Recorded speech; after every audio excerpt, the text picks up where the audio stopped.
na Venezuela e também repercutindo as informações do professor Hausmann, ele que é um grande conhecedor da situação na Venezuela. Vou passar para o Dávila. Dávila, inclusive, conhece o professor de bastante tempo. Dávila, o que chama a atenção nas reflexões do professor, por favor? Bom, o que chama a atenção é, como ele bem mencionou, é o clima de terror que hoje vive a Venezuela, tentando sufocar a oposição e sufocar um povo que votou maciçamente no candidato de oposição Edmundo González, 70% da população. E o que ele diz é muito comum nessas ditaduras marxistas, é o confronto entre o terror e a população majoritária que deseja mudança, mudança para melhor, mudança rumo à liberdade e à democracia. Infelizmente, a única coisa que nós temos certeza hoje é que Maduro vai cumprir a promessa e ter muito derramamento de sangue na Venezuela. O que mostra a importância, novamente, da comunidade internacional e de nações, como o Brasil, o México e a Colômbia, de deixar de ficar em cima do muro e juntar forças contra todos os países e todos os povos que hoje apoiam Maria Corina Machado, Edmundo González, nesta batalha para a restauração da democracia e da liberdade na Venezuela.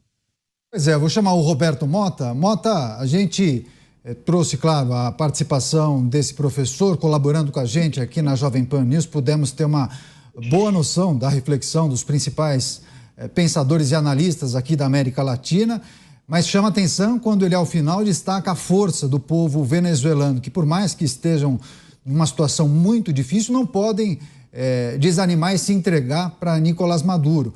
A força do povo também pode fazer a diferença nesse momento, né, Mota? Canhoto, mas é preciso a gente resistir à tentação tanto de um pessimismo fatalista quanto de um otimismo sem muita base.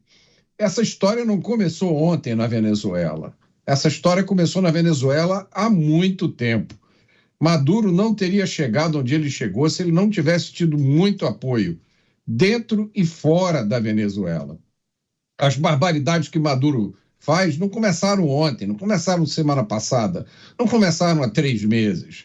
Muita gente no mundo inteiro fez cara de paisagem para isso. Muita gente achou que bastava... vamos implantar uma sanção, vamos publicar uma nota. E Maduro, a leitura que ele fez, ele estava correto. A leitura que ele fez foi: eu posso fazer o que eu quiser, que nada vai acontecer. Ele até ameaçou invadir um país vizinho, ficou tudo por isso mesmo. Então, eu realmente, e talvez nesse ponto eu discorde um pouco dos meus colegas de bancada, eu me surpreendo que alguém ainda tenha algum tipo de otimismo em relação ao que vai acontecer na Venezuela, depois de tudo que já aconteceu. Não existe chance nenhuma de nenhum tipo de entendimento com uma figura como essa. E, mais uma vez, o mundo inteiro tem que cobrar essa fatura das pessoas que viabilizaram a existência do Nicolás Maduro. São essas pessoas que estão hoje com as mãos sujas de sangue. E elas sabem quem elas são. E se eu entendi muito bem o que o professor falou, ele mencionou aí o nome de 3 países que ele disse que nesta altura do campeonato ainda estão tentando achar uma saída honrosa para essa situação, para manter Maduro no poder. Como assim, companheiro? Não há limite para o que essas pessoas fazem para conseguir poder, para formar alianças, sabe-se mais lá para o quê? Essa tarefa que o povo venezuelano, que estão entregando para o povo venezuelano, né? Eu entendo o otimismo do professor, né? Ele disse: o país todo unido, votou no candidato de oposição. Isso não basta, a gente já aprendeu isso. No ambiente da democracia e de uma república, um voto simplesmente não resolve tudo. E, às vezes, na situação da Venezuela, não resolve quase nada, porque toda a máquina do Estado está dominada pelo ditador. O povo pode votar à vontade, pode votar no que quiser. E o resultado vai ser o que o ditador quer. E acabou. E a menos que alguma força estrangeira entre lá e resolva esse assunto, o que é altamente improvável, o destino do que vai acontecer na Venezuela pode muito bem ser o que aconteceu na Praça da Paz Celestial. Quem se lembra, em 1989, aquelas manifestações pela democracia, todo mundo acreditando que, olha, a força do povo chinês, a coragem dos estudantes, você não consegue nem encontrar registros mais sobre o que aconteceu na Praça Tiananmen Square.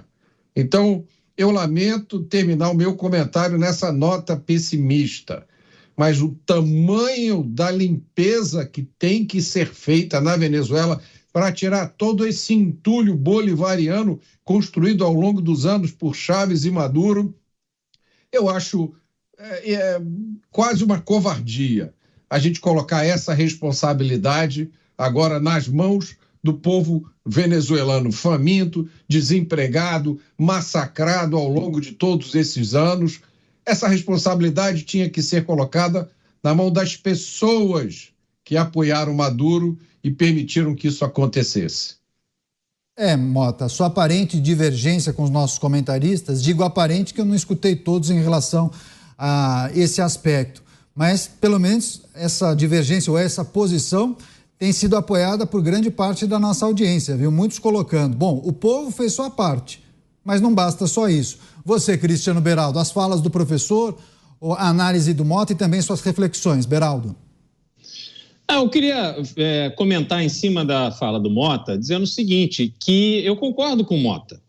O povo, uma estratégia dessa política de dominação feita primeiro por Hugo Chávez e depois levada adiante por Nicolás Maduro, e toda essa quadrilha que se formou no entorno deles, um dos elementos fundamentais é você enfraquecer o povo. O povo fraco, ele não consegue reagir, ele não consegue ter força o suficiente, instrumentos o suficiente para ameaçar esse poder corrupto que se instalou. Então, não será o povo que está na Venezuela que conseguirá vencer a força do Estado que hoje está nas mãos dessas pessoas que querem o mal da população.